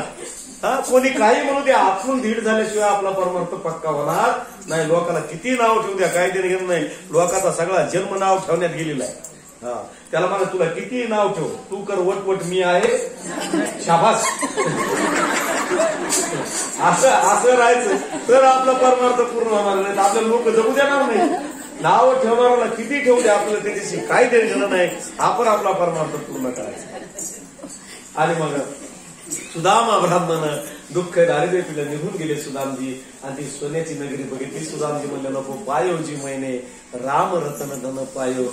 त्याग केला आणि मग एके दिवशी प्रभूच्या वंशाला शाप झाला. तुम्ही म्हणता इतक्या लवकर शाप कसा झाला तर 11:05 झाले म्हणून शाप झाला. राहिले 10 मिनिटं. माझी गाडी किती लेट असो स्टेशनवर वेळेवर पोहोचली. 9ला सुरू केला असतं तरी 11:15 वाजले असते. 9:30ला सुरू केलं तरी, 11:15 9:45 सुरू केलं तरी, पण सगळ्या कथा घेतो मी, सोडीत नाही, फक्त विस्तार करत नाही, तो भाग वेगळा. कथा एकही सुटणार नाही. मग प्रभूच्या वंशाला शाप लागला. कसा शाप लागला सांगू का तुम्हाला? सांब नावाच्या एका मुलानं साडी नेसली. साडी नेसली आणि ऋषी जवळ गेला. ऋषीला म्हणला, सांगा मला मुलगा होईल का मुलगी होईल? ऋषी म्हणले, अपमान करताय तुम्ही माझा, साडी नेसून आला, तुला मुलगा होणार नाही मुलगी होणार नाही, हातभर मुसळ होईल, सगळ्या कुळाचा नाश करेल. साडी बाजूला काढली की मुसळ पडलं. यादवानं विचार केला, कुळाचा नाश होणार आहे, मग या मुसळाचं काय करा, पीठ करा. सगळं पीठ केलं, यमुनेच्या पाण्यात फेकून दिलं. एक लोखंडाचा तुकडा होता, तो फेकून दिला, माशाने गिळला, व्याधाला सापडला, त्याने असं बाण तयार केला. आणि ते जे पीठ टाकलं होतं का, त्याची वनस्पती तयार झाली. येडका नावाची मदिरा प्राशन करून प्रभूचा सगळा वंश संपू लागला. सगळा संपला. कृष्ण परमात्मा एकटेच राहिले. लक्ष देऊन ऐका. संसार उद्ध्वस्त करी दारू, बाटली स्पर्श नका करू. देवाचा वंश राहिला नाही तर आमचा वंश राहील का? मदिरा प्राशन करून देवाचा वंश सगळा संपला. मग व्याधाने असा बाण लावला. व्याधाने बाण लावला, कृष्णाचा पाय असा चमकू लागला. उद्धवाला कळालं देव चाललेत आता. उद्धव जवळ आले. उद्धव म्हणले, देवा मला तुमच्या सोबत न्या. देव म्हणले, मी एकटा आलो. इथं एकट्याने लीला केली, एकटाच वापस जाणार आहे, सोबत कोणाला नेता येत नाही. तुम्हाला सांगतो, सुईच्या टोकावर बसेल एवढं सुद्धा बरोबर जात नाही. जातं का? माहित नाही. किती कमवलं तरी, किती हाव करून कमवलं तरी शिल्लक आपल्याला बरोबर काही नेता येत नाही. तिथं सगळं सोडून एके दिवशी जावं लागतं. म्हणून आपल्या जगण्याचा आनंद कमी करू नका. दुसऱ्याचा विचार करून स्वतःची जर आपण सुखाला बाजूला ठेवत असू, आनंदाला बाजूला ठेवत असू, एके दिवशी मरून जाऊ, काय उपयोग होणार नाही. आमच्या आष्टीला 4 पिढ्या झाल्या, नुसता पैसा आहे. माणसं मरायला लागले तरी स्वतःचा भोग घेतला नाही काही पैशाचा. काय उपयोग आहे अशा पैशाला मला सांगा? आपण आपल्यासाठी कमवलो, आपण आपल्यासाठी ऐश्वर्याने जगा, चांगलं जगा, आनंदाने जगा आणि स्वातंत्र्यानं जगा, तर मजा आहे आपल्या पैशाची. नाही तर काय मजा आहे? मग कमवून ठेवायचं कुणासाठी एके दिवशी निघून गेल्यावर? आणि पैसा जास्त जर पाठीमागे ठेवला तर काट्टे राख लावते, तुम्हाला आधी सांगतोय. पण मोजकत पाहिजे घरामध्ये, जास्त नाही पाहिजे. आपण आपला पैसा भरपूर. मी तर बघा, तिच्यापेक्षा माझे दुप्पट कपडे आहेत आणि हे नानाला माहिती समोर. तुम्हाला माहिती आहे बाबा, माझे किती धोत्रे आहेत. कमीत कमी 10-20 त्याच्या घरी असते तर 5-50 माझ्या कपाटात असते. इतके नखीचे वेगवेगळ्याचे कपडे मी कधी कमी करीत नाही. रंगाच्या इतके रंगाचे सदरे आहेत माझ्या अंगावर की तुम्ही दररोज वेगवेगळा म्हणलं तरी आहे. का म्हणून स्वतःच्या जीवाचं करत नाही. काट्याला एखाद्या दिवस मी काही घेऊन देत नाही. वर म्हणले ना, बाबा आम्हाला हे शर्ट घ्यायचं, हा पुढच्या महिन्यात घेऊ, पैसे नाहीत, आणि मला आवडलं मी जाऊन आणतो. स्वतःच्या जीवाला काहून कमी करायचं? आपण आपलं कमवलेत ना, मग आपण आपलं चांगलं राहिलं पाहिजे. दर 15 दिवसाला एक साडी आणतो तिला मी. तुम्हाला काय माहिती? आणायचं कामच पडलं नाही माऊलीनं अजून. मी तुम्हाला खोटं सांगत नाही, भागवतात बसल्या बसल्या मी लग्न झाल्यापासून कधीही तिच्यासाठी साडी घेतली नाही, मला घेण्याची गरजही पडली नाही. कारण कथेच्या माध्यमातून इतक्या साड्या येतात आणि तिला नादही नाही त्या गोष्टीचा. कधी जाऊन पटकन आता कधीतरी ते आयुष्यात तुमच्या भजनाच्या नावानं 830 रुपये मिळालं. 830 काय 1500ची घे, घ्यावीच न पहिल्यांदा घे. म्हणजे असं आहे, लक्षात ठेवा. आपण आपल्या स्वतःसाठी जगलं पाहिजे तर मजा नाही तर काय उपयोग आहे? सगळं कमवून जगलं पाहिजे, आनंद घेतला पाहिजे. आणि मग राजा परिस्थितीला शिवजी भगवान म्हणतात, उद्धवाला कृष्ण परमात्मा म्हणाले की इथे एकट्याला यावं लागतं. मग उद्धवाच्या डोळ्यात पाणी आलं. उद्धव म्हणले, देवा आपली भेट कधी होईल? त्यावेळेस कृष्णानं सांगितलं, मी कुठंच जाणार नाही. आता आपण भाग्यवान कसे हे सांगतो तुम्हाला. आपण खूप भाग्यवान आहे. कृष्णानं उद्धवाला सांगितलं, उद्धवा मी कुठं जाणार नाही, महाराष्ट्रामध्ये पंढरपूर आहे आणि तिथं विठोबा आहे, त्याच्या मूर्तीमध्ये मी जाऊन बसणार आहे. आणि द्वारकेचा देव कुठंच गेला नाही, माझ्या महाराष्ट्रात आला, पंढरपूरमध्ये आला आणि विठोबाच्या मूर्तीमध्ये तो प्रविष्ट झाला की नाही? मग उद्धवाने तुम्हाला आम्हाला सांगितलं आता देवाला भेटायचं. आता देव तर निघून गेले. मग देवाला कुठं भेटायचं? श्याम तेरे मिलने का सत्संग ही बहाना है, श्याम तेरे मिलने का सत्संग ही बहाना है, थोड़ा दे दे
सारे भक्तों के हृदयों में मेरे श्याम का ठिकाना है।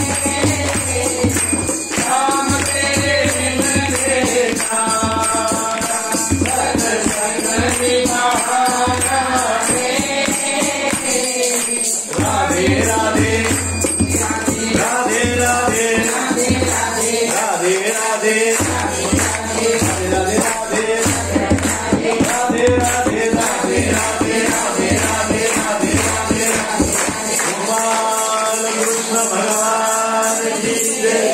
सुखदेव भगवंतांनी सांगितलं राजा परीक्षितीला, राजा माझी जाण्याची वेळ आली. म्हणले गुरु तुम्ही मला सोडून चाललात? हो म्हणले आता 11:15 वाजले, मी तुला सोडून चाललो. आणि सुखदेव भगवान निघून गेले. राजा परीक्षितीला निमित्ताला तक्षकाला स्पर्श केला. राजा परीक्षितीनं देह ठेवला.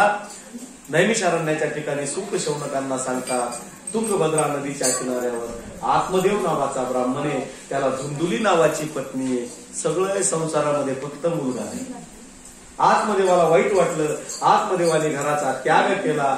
जीव देणार तितक्यात महात्म्याची भेट झाली. महात्म्याची भेट झाल्यानंतर महात्म्याला आत्मदेवानं सांगितलं सगळं माझ्या संसारामध्ये फक्त मुलगा नाही. त्यावेळेस कपाळावर बघितलं तर या जन्मात काय 7 जन्म सुद्धा तुला मुलगा होणार नाही, पुत्र नाही वच नाही वच.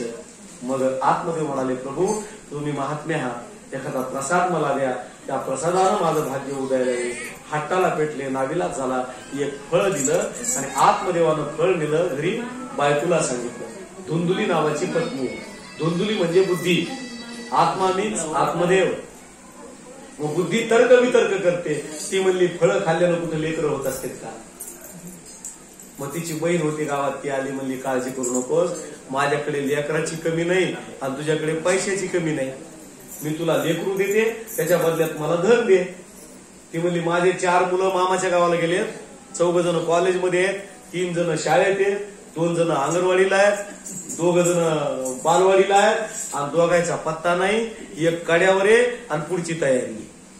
इतके लेकर म्हणली तू फक्त नाटक कर. 2 महिने झाले, 3 महिने झाले. मग तिनं नाटक केलं. 9 महिने 9 दिवस परिपूर्ण झाले. तिच्या बहिणीला झालेला मुलगा तिनं तिला दिला. बदल्यामध्ये धन घेतलं. धुंदुपकारी त्याचं नाव ठेवलं. आणि जे फळ अंगणामध्ये टाकलं होतं ते गायीनं खाल्लं. आणि महात्म्याचा प्रसाद असल्यामुळं गाय सुद्धा गाभण राहिली. आणि 10 महिन्यानंतर गायला एक सुंदर बछडा झाला.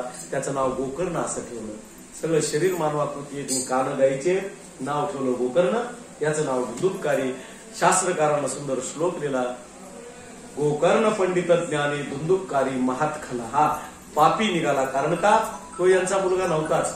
पंचविषयाच्या नादी लागला आणि मग आई वडिलांना त्रास देऊ लागला. आत्मदेवाला वाईट वाटलं. आत्मदेव गोकर्णाजवळ गेले आणि म्हणाले अरे तू गाईच्या पोटी जन्मालास पण किती विद्वान निघालास, माझा मुलगा बघ ना.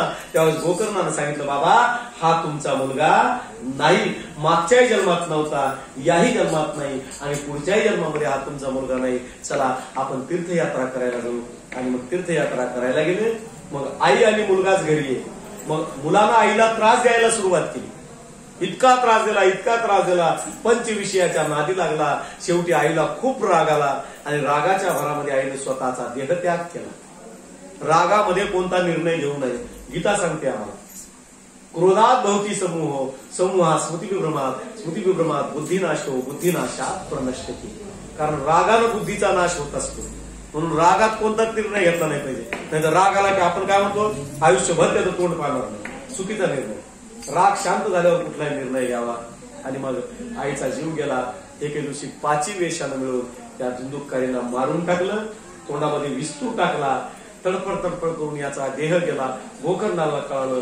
गोकर्णानं गयेच्या ठिकाणी पिंडदान केलं, तीर्थक्षेत्राच्या ठिकाणी पिंडदान केलं, पण मुक्त झाला नाही. शेवटी घरी आले गोकर्ण. त्रास देऊ लागला. विचारलं कोण आहे? सांगितलं मी तुझा भाऊ आहे. म्हणले अरे तुझं तर पिंडदान केलं त्या गयेच्या ठिकाणी. म्हणले दादा माझं पाप इतकं आहे, मी आई वडिलांना खूप त्रास दिला, इतकं पाप आहे माझं की मी कशानंच मुक्त होणार नाही. मग आकाशवाणीने सांगितलं भागवताची कथा करा. मग गोकर्णाने भागवताची कथा केली. तो हे कालावधी जी आज समाप्ती आहे. आज धुंदुपकारी मुक्त झाला. अष्टमीपासून आपण सुरुवात केली आणि गुरुपौर्णिमेच्या दिवशी आत्मदेव त्या ठिकाणी मुक्त झाला. एका वेळूमध्ये वाऱ्याच्या रूपाने येऊन बसला. पहिल्या दिवशी पहिली गाठ, दुसऱ्या दिवशी दुसरी गाठ, 7व्या दिवशी 7वी गाठ फाटली आणि गुरुपौर्णिमेच्या दिवशी त्या ठिकाणी गोकर्णानं धुंदुककारीला मुक्त केलेली कथा आपण या आषाढ पारायणाच्या निमित्तानं बघितलेली आहे. कुणाचा पावन काळ या ठिकाणी भागवताचा होता आपला. गुरुपौर्णिमा आणि धुंदुककारीला मुक्त झालेला. मग बाकीच्या सगळ्यांनी भागवत ऐकलं ना गोकर्णाबरोबर. मग बाकीचे म्हणले धुंदुककारीला न्यायला विमान आलं आणि आम्हाला न्यायला विमान कमून नाही आलं. त्यावेळेस मग गोकर्ण म्हणले कोणी पहिल्या दिवशी आलं, कोणी दुसऱ्या दिवशी आलं, कोणी तिसऱ्या दिवशी आलं, कोणी चौथ्या दिवशी आलं, कोणी आज आलं. असं नाही जमत. तर भागवत हे नियमानं ऐकावं. सदाशिव्या सदाशिव्या श्रीमंत. विमान येणे म्हणजे काय तुम्हाला सांगतो. विमान कुठून येत नसतं, विमान कुठं जात नसतं. फक्त आमचं मन शुद्ध होत असतं, हेच विमान आहे. त्याचा तो आनंद जीवनामध्ये आपल्याला घेता येतो. म्हणून वृत्तीत बदल करण्यासाठी आमच्या जीवनामध्ये भागवताची गरज आहे. असं 7 दिवसाचं भागवत आपण या ठिकाणी केलेलं आहे. प्रेमानं आपली भागवताची कथा आहे. त्याच्यामध्ये कुठलाही व्यवहार नाही, कुठलाही स्वार्थ नाही. आम्हाला काही मिळावं म्हणून आम्ही कधी भागवतही केलं नाही आयुष्यामध्ये. आणि घरी करत असताना तर स्वार्थ नाहीच. बाहेर केलं तरी लोकांना जे दिलं ते प्रेमाने घेतलं आम्ही. इथं तर व्यवहाराचा प्रश्नच नाही. म्हणून हे पैशासाठी किंवा कशासाठी आपण केलेलं नाही. हे आपल्या आनंदासाठी, आपल्याला मिळावं सगळ्याला म्हणून आपण हे सगळं केलेलं आहे. म्हणून कुठल्याही प्रकारचा स्वार्थ व्यवहार या ठिकाणी नाही. शुद्ध अंतःकरणानं आपण भागवताची कथा केलेली आहे. मोठ्या प्रेमानं तुम्ही तुमचा वेळ द्याला ही सगळ्यात मोठी गोष्ट आहे. कारण माणसाकडे वेळ नाही.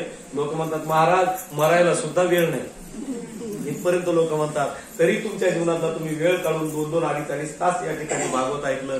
खरोखर तुम्हाला द्यावे तेवढे धन्यवाद कमी आहेत. महिला मंडळाला द्यावे तेवढे धन्यवाद कमी आहेत. तुम्ही इथं आलात आणि मी कथा सांगत असताना माझ्या तोंडातून एखादा जर अपशब्द गेला असेल, तुम्हाला जर वाईट वाटलं असेल, एखाद्याचं मन दुखवलं असेल, तर उदार अंतःकरण राहू द्या. कारण माणूस हा चुकीचा पुतळा आहे.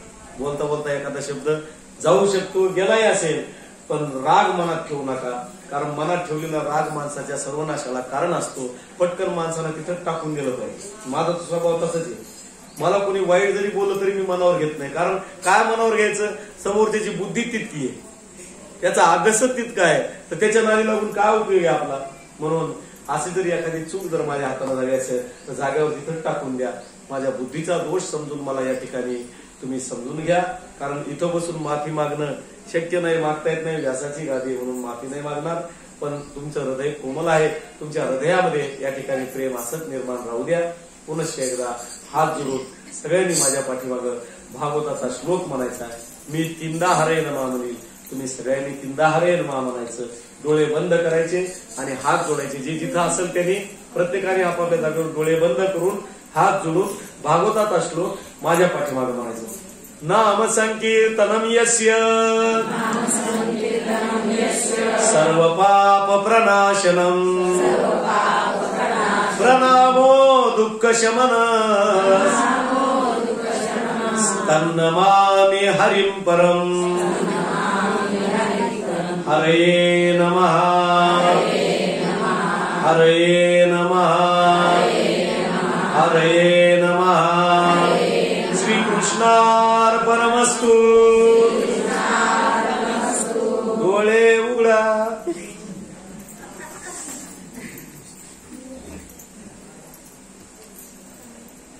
यानंतर आरती होईल. आरतीनंतर ग्रंथदर्शन आणि त्यानंतर शब्द बोलायचे. प्राप्त प्रसाद जो या ठिकाणी तयार असेल तो सगळ्यांनी घेतल्याशिवाय कुणी जायचं नाही. विशेष म्हणजे आपल्याकडे जागा कमी आहे. महिला मंडळाला विनंती. आणि हा कार्यक्रम जरी आमच्या घरी असला तरी मी पॉम्पलेट लिहिताना तुमचा टाकला. भजनी मंडळ जिजाऊनगर महिला मंडळीच्या वतीनं हा कार्यक्रम करण्यात आलेला आहे असं सगळ्या लोकांना सांगितलंय. म्हणून कार्यक्रम कोणाचा आहे,